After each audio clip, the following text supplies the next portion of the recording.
네, 윤석열 정부가 임기 전반부를 마무리하고 후반 출발점에 섰습니다. 야권은 윤 대통령의 담화와 기자회견을 고리로 공세 수위를 더욱 높이고 있는데요. 오늘 관련해서 두 분의 전문가와 함께 이야기 나눠보도록 하겠습니다. 최수영 제20대 대통령직 인수위 전문위원, 김진욱 전 더불어민주당 대변인 나오셨습니다. 두 분 안녕하세요. 예. 윤석열 정부의 후반 출발점이라는 표현을 썼는데요. 이제 임기 전반부가 마무리됐습니다. 그렇기 때문에 이제 앞으로 이제 윤 대통령의 임기 후반기를 두 분께서는 어떻게 기대를 하고 계시는지, 어떤 것부터 또 풀어가야 할 것인지에 대해서 어떤 생각 갖고 계시는지 먼저 듣겠습니다. 먼저 말씀해 주실까요? 예, 지금 뭐 이제 윤석열 대통령의 임기 전환 이제 반환점이 이제 오늘로 이제 시작이 됐는데 지금 뭐 안팎으로 굉장히 많은 어려움들이 있습니다. 일단 국내에서는 뭐 그 의정 갈등이라든지 이런 부분들 1년 넘게 계속해서 갈등이 지금 치유가 안 되고 있고 또 김건희 여사와 관련된 문제도 계속해서 더 확산이 되고 있습니다. 이런 부분들도 하나도 해소가 안 되고 있는데 그 와중에 대통령께서는 뭐 노동, 뭐 교육 등 해가지고 4+1 개혁을 추진하신다고 하고 있고 바깥으로 보면은 우크라이나 전쟁도 있고 또 미국의 트럼프 대통령으로 이제 트럼프 행정부 2기 체제로 들어서는 많은 어려움들이 예상이 되는 국면인데 이 국면에서 가장 중요한 건 저는 일단 윤석열 대통령의 국정 기조가 크게 좀 변화되는 그런 모습이 필요한 시점이 아닌가. 지금까지 지난 2년 반처럼 그 기조를 그대로 유지해서 나머지 2년 반을 갈 수 있을까 하는 부분에 있어서는 좀 많이 회의적이다라는 말씀을 드리고 싶고요.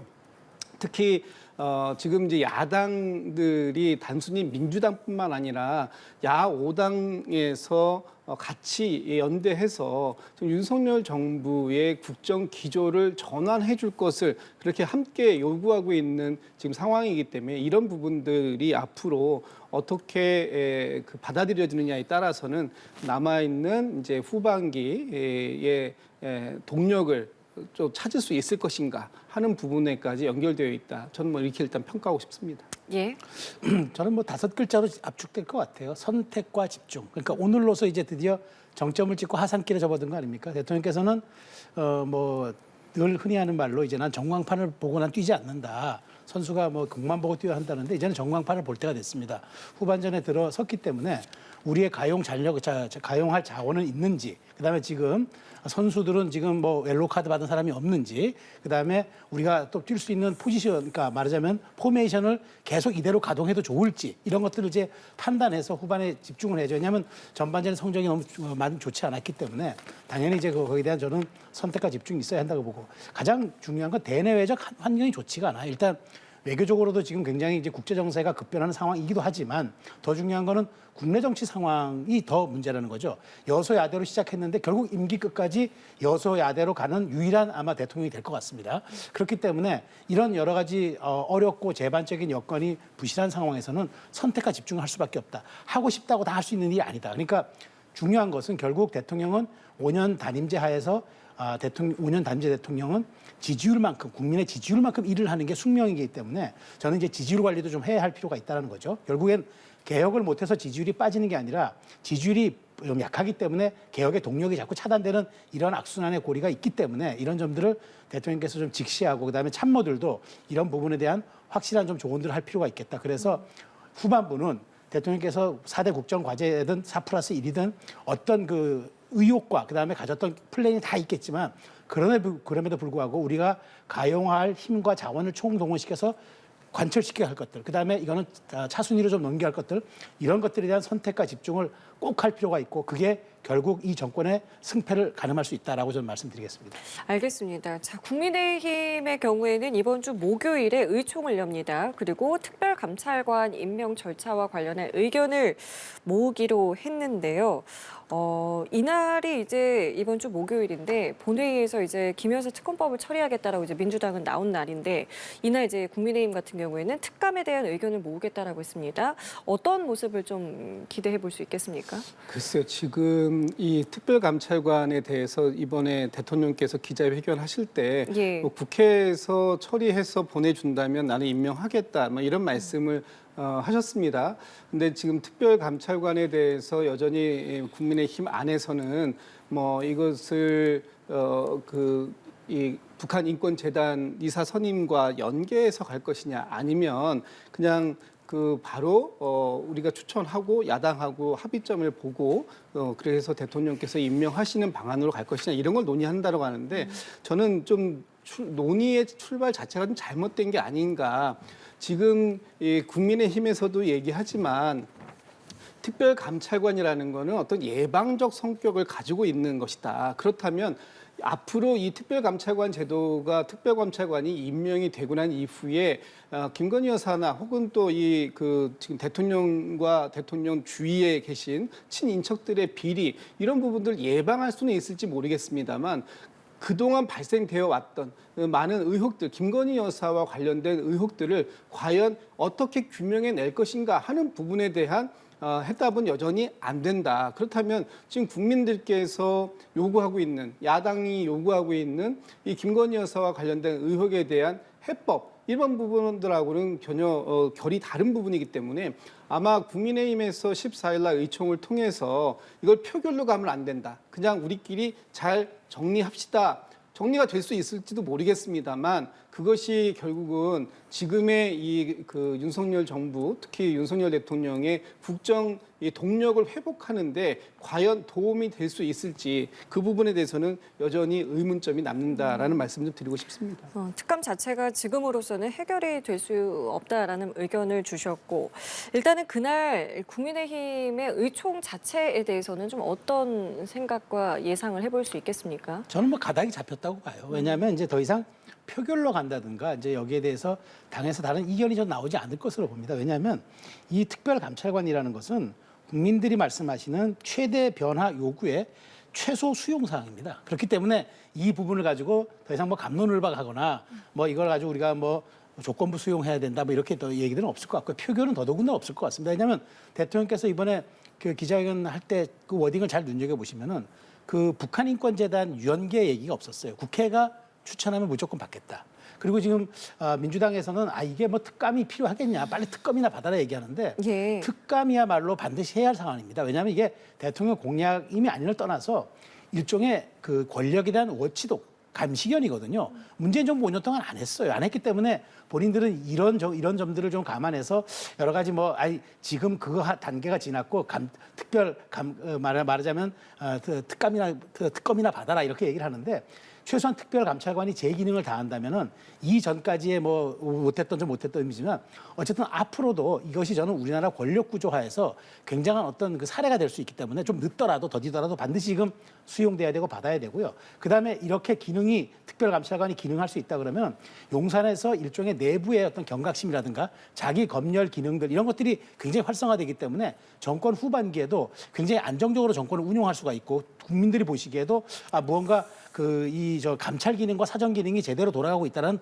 인식을 줄 수도 있어서 저는 뭐 당에서 이 부분은 큰 말하자면 그 전에 표결 갈 것이다 말 것이다 그런 얘기도 있었는데 그런 것 없이 국민들이 말씀하시는 최소 수용 사항이라고 저는 판단하기 때문에 14일 의총은 오히려 여기에 대해서 민주당에게 빨리 받으라고 얘기하는 일종의 그 국민의힘의 단일대우 목소리가 저는 나올 것으로 예상하고 있습니다. 근데 이런 상황에서 홍준표 대구시장은 여당 일부 지도부가 내부 총질에만 집착을 한다라면서 난파선의 쥐떼들이 생각난다라고 비판을 했어요. 지금 맥락을 보면 이제 친한계를 직격한 것으로 보이는데 이러한 발언에 대해서는 좀 어떤 생각 갖고 계십니까? 저는 동의하기 좀 어려워요. 왜냐하면 지금 홍 시장이 이 얘기를 하면서 페이스북에다가 2017년 때 바른정당의 얘기를 쭉 썼어요. 이제 그런 네. 사례들을 얘기를 한 그게 그때가 생각난다고 얘기하는데 저는 그걸 소환한다는 게 저는 어불성설이라고 생각을 합니다. 지금 보십시오.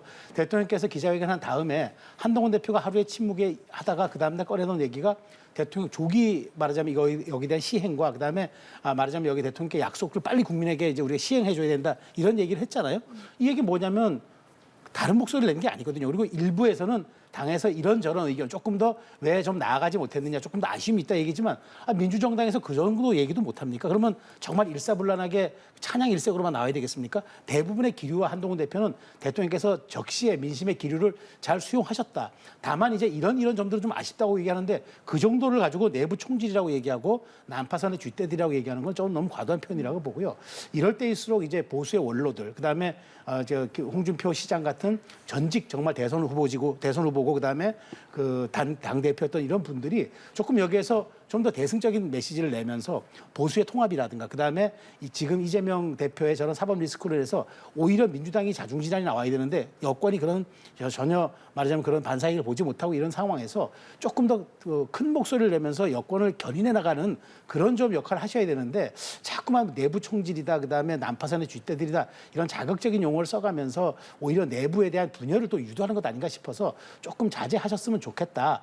품격이라는 것이 어떤 것인지 좀 보여줬으면 좋겠다는 말씀 드리고 싶습니다. 네, 민주당의 움직임을 살펴보면요. 민주당은 어제도 장애 집회를 했고요. 다음 주에도 장애 집회를 예고했습니다. 그랬더니 한동훈 대표는 이거는 판사를 겁박하기 위한 집회다라고 지금 비판을 했습니다. 움직임에 대해서 그리고 이 비판에 대해서는 어떤 생각하고 계신지요? 일단 지금 민주당이 장외 집회를 지난주에 이어서 이번 주에도 했던 이유가 예. 김건희 여사에 대한 특검법 통과를 촉구하기 위해서다라는 말씀을 좀 먼저 드려야 될 것 같습니다.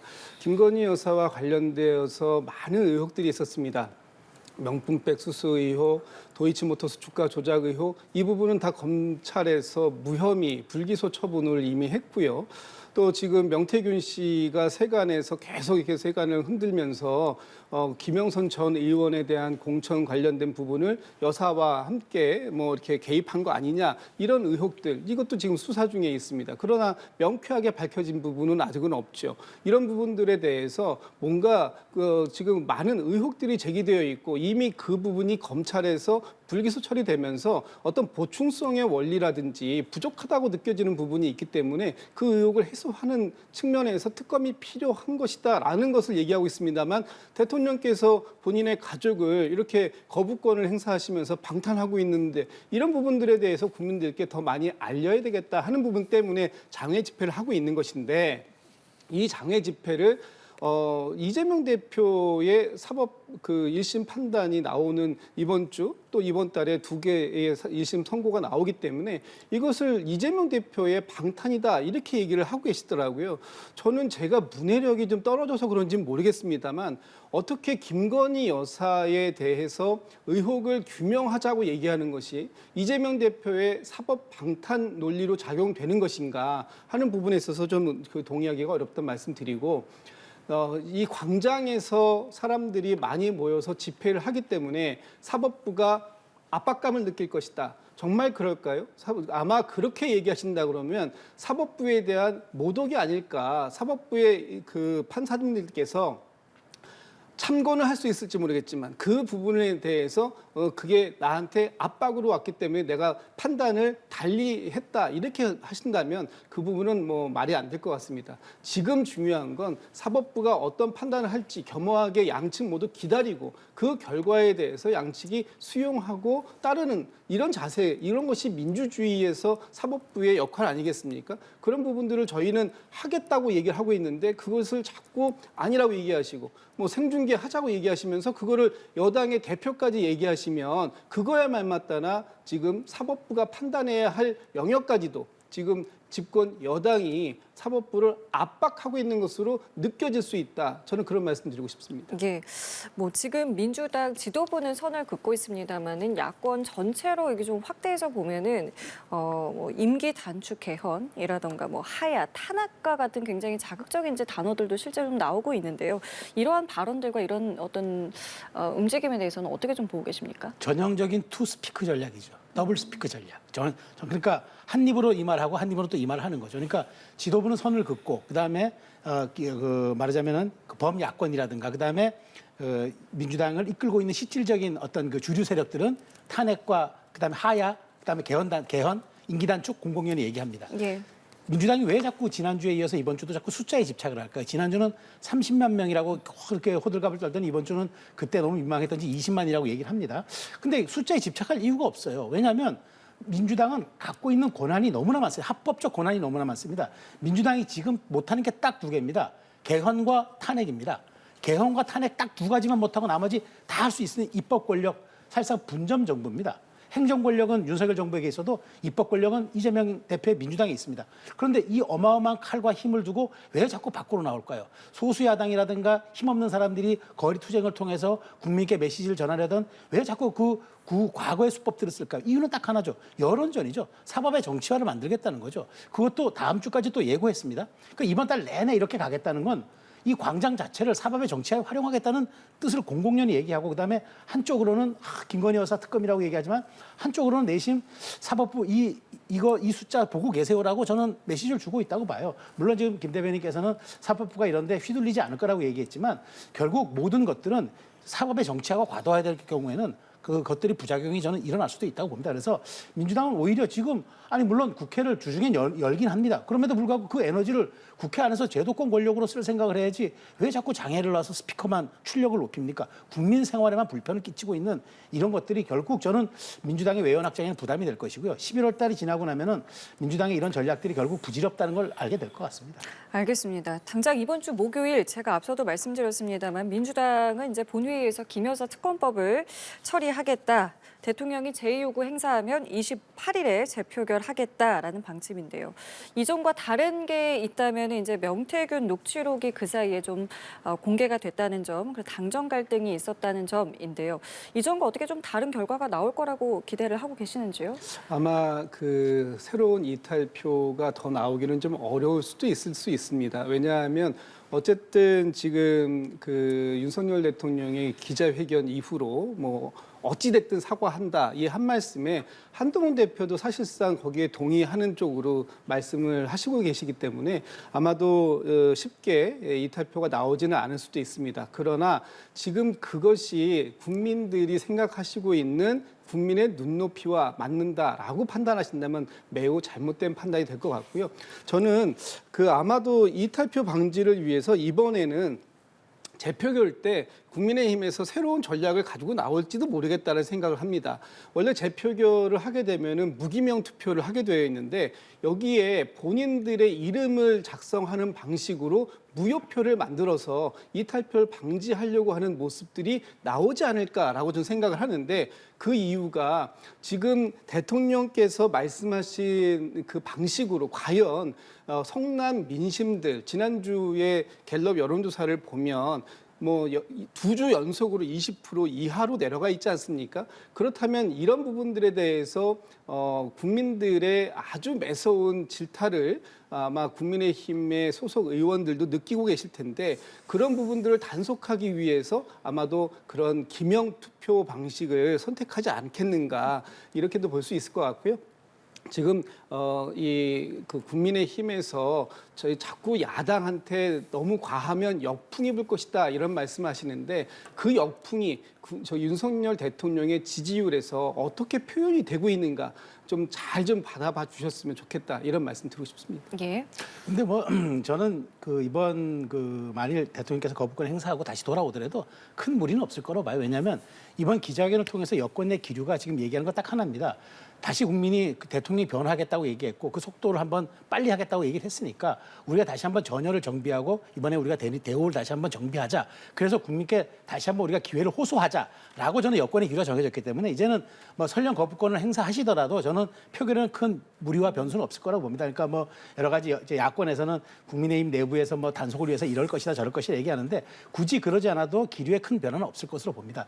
다만 이제 대통령께서 말씀하신 특별감찰관의 임명, 이부소실 설치, 그다음에 김 여사를 순방에 동행하지 않는 것, 그리고 이제 연말에 인사를 하겠다고 한 것, 이런 여러 가지들의 조치들이 정말 연말이나 연초까지 여론조사에 반영되지 않을 경우, 그다음에 국민들이 동의하지 않는 그런 모습들이 계속 이어지고 지지율 관리와 하락이 계속될 그럴 경우에는 또 다른 이제 국민의힘 내부에서 어떤 뭐 쇄신에 대한 쇄신에 대한 어떤 의견책들이 좀 용솟음 칠지 모르겠습니다만은 현재까지 그런 징후들은 보이지 않아서 대통령께서 이런 솔직하고 진솔한 기자회견을 통해서 다시 한번 국민에게 기회를 달라고 호소한 만큼 저는 이걸 반영되는 걸 보고 할 거라고 생각하기 때문에 이 부분에 대해서는 민주당이 생각하는 균열 혹은 뭐 단일 대우에 대한 이탈 이런 점들은 염려하지 않으셔도 될 것 같다는 생각이 듭니다. 알겠습니다. 끝으로 이 부분에 대한 질문도 드려볼게요. 공천 개입 의혹의 핵심 인물이죠. 명태균 씨가 연이틀 검찰 소환 조사를 받았습니다. 자신을 둘러싼 혐의에 대해서는 모두 부인을 했고요. 취재진의 여러 질문에 대해서 굉장히 답변을 여러 가지를 하는 것을 저희가 볼 수 있었습니다. 그 가운데는 누구나 추천할 수 있는 거 아니냐. 나는 강혜경 씨에게 한 말들은 너스레를 떤 거다. 이런 발언들을 했는데요. 취재진의 질문에 대답한 부분들을 좀 어떻게 들으셨는지 말씀 부탁드릴게요. 그 명태균 씨가 검찰 조사에 들어가기 전에는 사과한다 이렇게 얘기했습니다만 이틀 조사를 받고 나와서는 더 당당해진 모습을 보여서 야 이게 왜 이런 상황들을 이렇게까지 얘기할 수 있을까라고 보면 아마 어느 정도 명태균 씨와 관련된 많은 의혹 중에 그냥 정치자금법 외에는 어느 정도 얘기가 좀 다 된 게 아닌가 이렇게 그 축소하는 방향으로 정리가 된 거 아닌가라는 생각을 가질 정도로 너무 당당해서 좀 놀랬다라는 말씀 좀 더 드리고 싶고 대통령의 직접된 육성까지 나왔습니다. 김영선이 좀 해줘라. 그리고 명태균 씨가 대통령께 이 은혜를 평생 잊지 않겠습니다. 이런 얘기가 있었고요. 또 김영선 전 의원께서 강혜경 씨에게 나 지금 이거 우리 모른 척해 발표 날 때까지 공천 도장 찍어서 발표할 때까지 이거에 대해서 우린 모른 척하고 있어야 돼. 이런 육성이 나온 것에 대해서 과연 이것을 공천 개입이 아니었다라고 얘기할 정도로 얘기할 수 있을까? 저는 그 부분에 대해서 굉장히 의아스럽고 이 부분에 대한 국민들께서도 과연 어떻게 평가하고 계실지에 대해서 좀 더 좀 정치권이 특히 국민의힘에서 이 부분에 대한 좀 생각을 깊게 하실 필요가 있겠다. 저는 그런 말씀 드리고 싶습니다. 예, 어떻게 들으셨나요? 한마디로 저는 태산 명동 서일필이었다. 태산이 울릴 정도의 무슨 어마어마한 소리가 났지만 결국 봐보니까 쥐 한 마리가 뛰어다녔다는 그 얘기인데요. 지금 명태균 씨 얘기를 보면은 정말 본인이 얼마큼 허풍이었고 블러핑이었는지 이제 좀 드러나고 있는데 저는 그래요.